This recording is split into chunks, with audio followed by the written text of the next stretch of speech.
अस्सलामुअलैकुम, मैं हूं इमरान आज़म और आप देख रहे हैं मेरा यूट्यूब चैनल इमरान आज़म व्यूज़। नाज़रीन, बिलाखिर बिल्ली थैले से बाहर आ गई है और 27वीं आइनी तरमीम का वो मसवदा जो एक मामा बना हुआ था, किसी के पास 100% जो अथेंटिक इंफॉर्मेशन नहीं थी कि इस 27वीं आइनी तरमीम के अंदर क्या कुछ किया जा रहा है।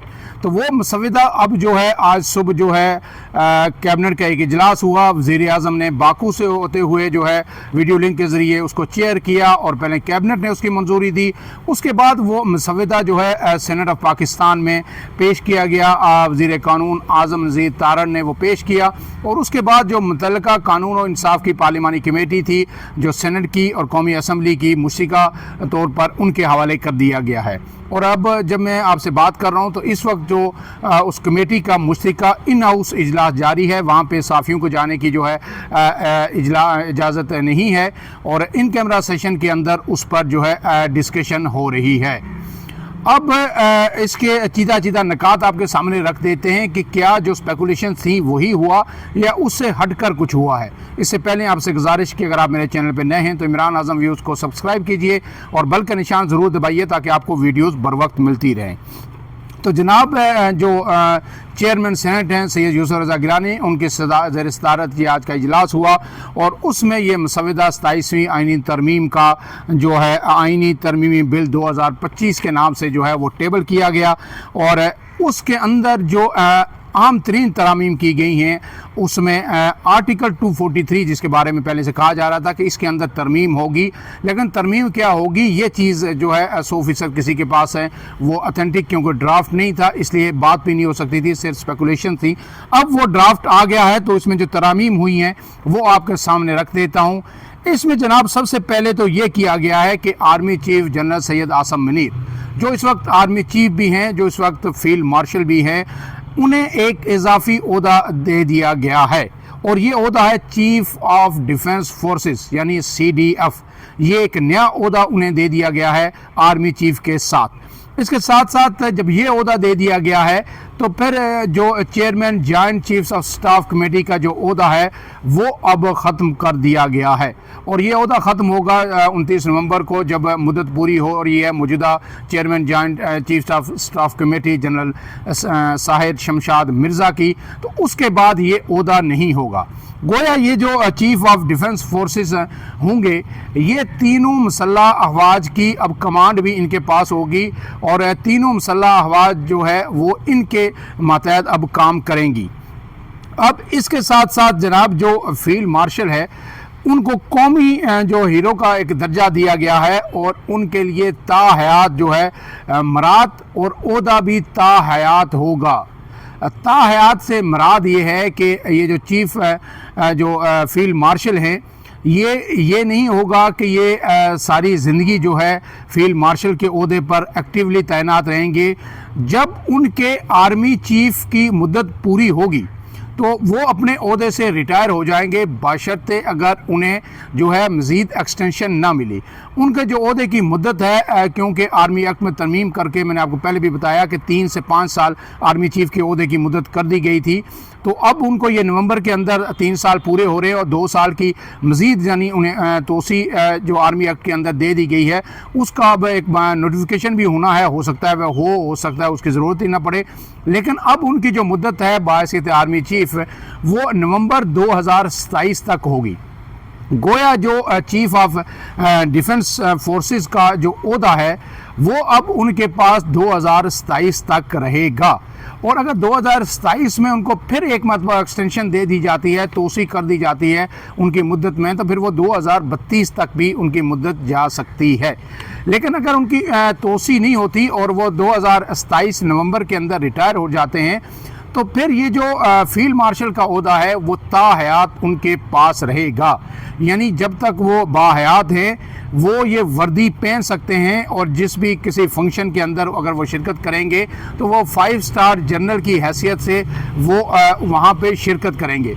लेकिन एक्टिवली उनका रोल नहीं होगा डिसीजन मेकिंग में, क्योंकि फिर जो नया चीफ ऑफ आर्मी स्टाफ आएगा वो ना सिर्फ बड़ी फौज का सरबराह होगा बल्कि वो चीफ ऑफ डिफेंस फोर्सेस का ओहदा भी उसके पास होगा और वो तीनों जो अफवाज हैं उनको कमांड भी करेगा। अब ये अहदा जो हुकूमत की तरफ से कहा गया है कि ये सिर्फ इसलिए दिया गया है कि ताकि कोऑर्डिनेशन का एक मैकेनिज़्म जो है मरबूत हो सके और जंगी हालात में जो है तीनों फोर्सेस मिलकर जो है काम कर सके और हिकमत अमली मरतब कर सकें। अब जो इसके ज़ाहिर है ये जो फील्ड मार्शल का ओहदा है इसको ताहयात लोगों के अंदर मिसकंसेप्शन भी हैं कि शायद वो ताहयात यहाँ पे ऑफिस के अंदर बैठे रहेंगे और अपनी जो है इस फ़ौज को की सरबराही करते रहेंगे तीनों मुसल्लह अफ़वाज की। ऐसी बात हरगिज़ नहीं है। 2027 में रिटायर्ड हूँ या 2032 में रिटायर्ड हूँ, जो ही आर्मी चीफ का ओहदा उन की मुद्दत पूरी होगी तो वो रिटायर्ड हो जाएंगे और फिर उसके बाद सिर्फ एक सेरेमोनियल यानी एक जो है नुमाइशी किस्म का एक ओहदा जो फील्ड मार्शल का है वो उनके पास रहेगा। ये पाकिस्तान में कोई पहली मिसाल नहीं है। इंडिया के अंदर भी 2 फील्ड मार्शल गुजर चुके हैं और 1971 की जंग के बाद भी एक फील्ड मार्शल का ओहदा एक आर्मी अफसर को दिया गया था और इसी तरह आपके अयूब खान भी जो है वो फील्ड मार्शल थे, ताहयात फील्ड मार्शल थे। वो वर्दी पहने या ना पहने जो है अपने आर्मी चीफ का मुद्दत ख़त्म होने के बाद वो ये फील्ड मार्शल की अपनी स्वाबदी होती है। अब इसके साथ साथ एक और जो चीज़ सामने आई है इसी आर्टिकल के अंदर, क्योंकि मजमूई तौर पर जो है ये 25 सफ़ात पर मुश्तमिल ड्राफ्ट है इस 27वीं आईनी तरमीम का और इसमें 48 आर्टिकल्स को रिव्यू किया गया है या जिनमें मजमूई तौर पर तरामीम होनी है। अब इसमें एक और चीज़ बड़ी अहम है कि आर्टिकल 243 में एक और अहम तरमीम की गई है फील्ड मार्शल के ओहदे के हवाले से और वो ये है कि फील्ड मार्शल को सदर ममलिकत और गवर्नर को मिलने वाला आइनी तहफ़्फ़ुज़ या इस्तिस्ना भी उन्हें हासिल होगा कि जब तक वो फील्ड मार्शल हैं उनके खिलाफ कोई भी कानूनी फौजदारी आइनी कोई भी प्रोसीडिंग कार्रवाई किसी अदालत में किसी जगह पे नहीं हो सकती। आपको पता है जिस तरह सदर ममलिकत को भी ये इस्तिस्ना हासिल होता है कि जब तक वो ओहदे में मौजूद हैं या गवर्नर मौजूद हैं उनके खिलाफ कोई फौजदारी मुकदमे में कार्रवाई नहीं हो सकती। ये इस्तिस्ना जो है फील्ड मार्शल को भी हासिल होगा।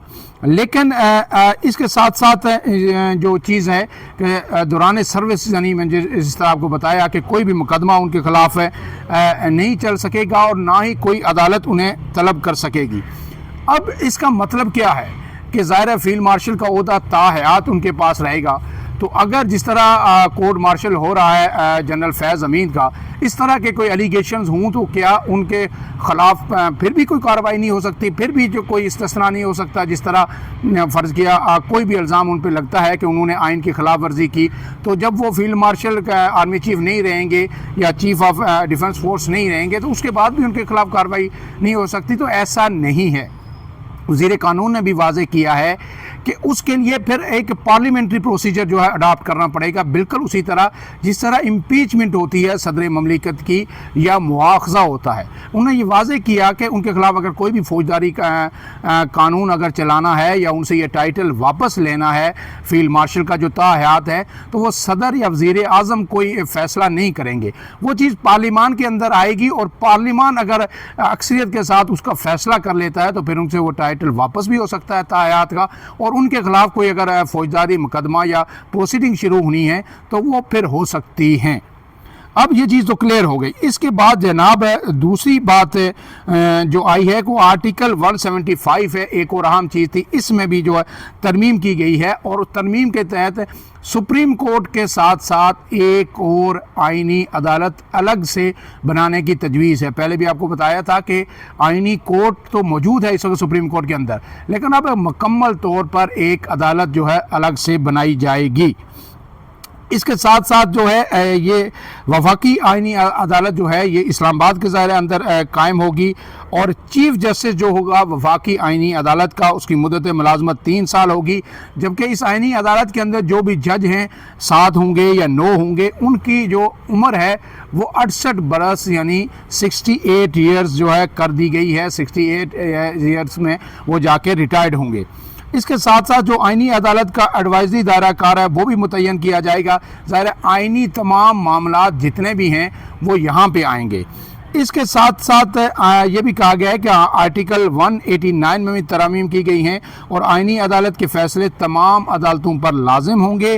और इसके साथ साथ 27वीं आइनी तरमीम के अंदर आइन के आर्टिकल 184 को ख़त्म करने की तजवीज़ दी गई है और ये 184 ख़त्म करने का मतलब ये है कि एक तो आईनी अदालत कायम हो जाएगी आर्टिकल 175 के तहत, दूसरा 184 अगर ख़त्म होगा तो जो सुप्रीम कोर्ट ऑफ पाकिस्तान जो पीछे रह जाएगी वो कोई भी सो मोटो एक्शन नहीं ले सकेगी। अज खुद नोटिस जो है उसका इख्तियार भी ख़त्म कर दिया गया है। पहले तो एक कमेटी को दे दिया गया था कि सीनियर तरीन जजेस पे मुश्तमिल वो कमेटी आज खुद नोटिस का फैसला करती थी। पहले सिर्फ चीफ जस्टिस अकेले सो मोटो ले सकते थे सुप्रीम कोर्ट के, तो अब वो इख्तियार ही मुकम्मल तौर पर ख़त्म कर दिया गया है। इसमें जो कानूनी माहिरीन हैं या अपोजिशन है उनके दलील ये है, वो ये कहते हैं कि एक तो पहले ही जो है मफलूज कर दिया गया है सुप्रीम कोर्ट ऑफ पाकिस्तान को कि उनसे जो आईनी अदालत एक अलग से बना दी गई है, अब उनके पास पीछे फौजदारी मुकदमात रह गए या दीवानी केसेस रह गए।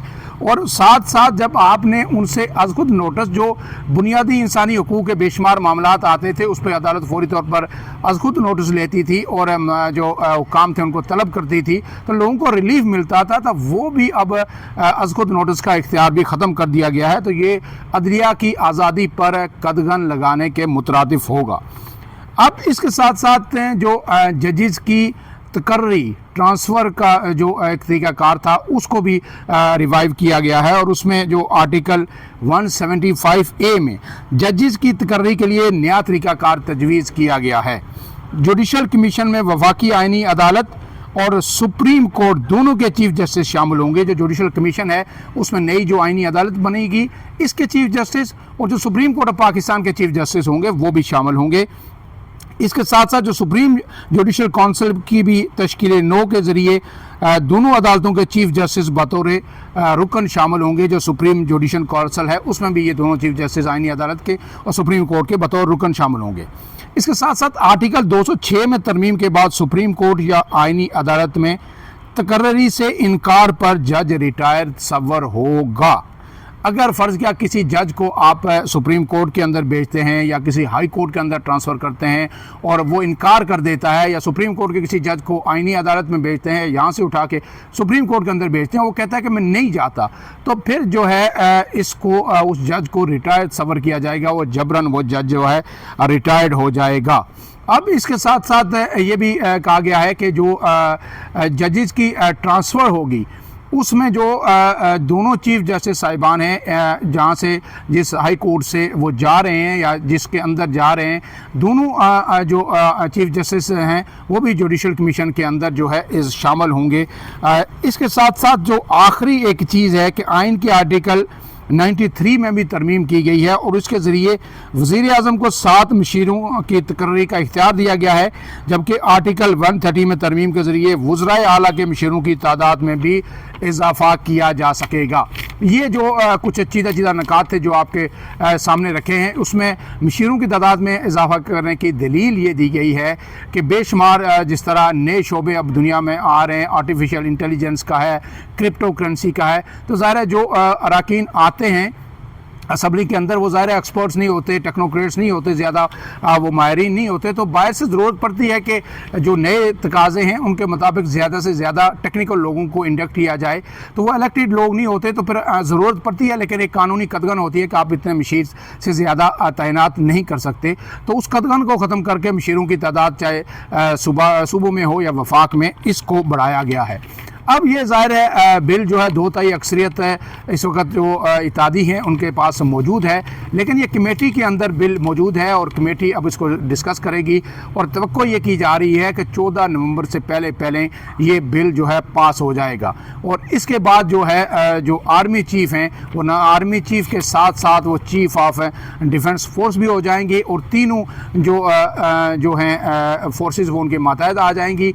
और इसके साथ साथ जो स्ट्रेटजिक डिवीज़न है उसके जो सरबराह के लिए जो आपके एटमी असासे हैं उनके लिए उसकी एक सरबराही होती है। पहले उनका डीजी होता था जो एक लेफ्टिनेंट जनरल होता था, हो सकता है 4 स्टार जनरल को वहाँ पे तैनात किया जाए, उसकी एडवाइस भी जो है आर्मी चीफ भेजेंगे। तो ये चीज़ें जो है उसको स्ट्रीमलाइन करने की कोशिश की जा रही है। इसका ये मतलब हरगिज़ नहीं है कि जो सिपह सालार का ओहदा है या फील्ड मार्शल का वो अब रिटायर्ड होंगे ही नहीं और वह ताहयात यहाँ पे बैठे रहेंगे और उनका सिविल मामलात हैं या अस्करी मामलात हैं वो वही चलाते रहेंगे जब तक उनकी मर्ज़ी है। ऐसा नहीं है।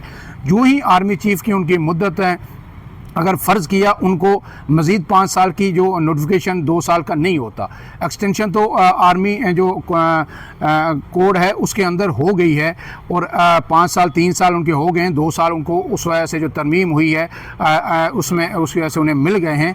तो अगर अभी भी एक नोटिफिकेशन नहीं होता, वो रिटायर होते हैं, तो फिर वो सेरेमोनियल एक ओहदा उनका रह जाएगा, वो घर चले जाएंगे, वो कोई ऑफिस बाकायदा होल्ड नहीं करेंगे, क्योंकि फील्ड मार्शल का ये जो ओहदा है ये कोई ऑफिस आइनी कानूनी ओहदा नहीं है। ये बात जहन में रखनी चाहिए।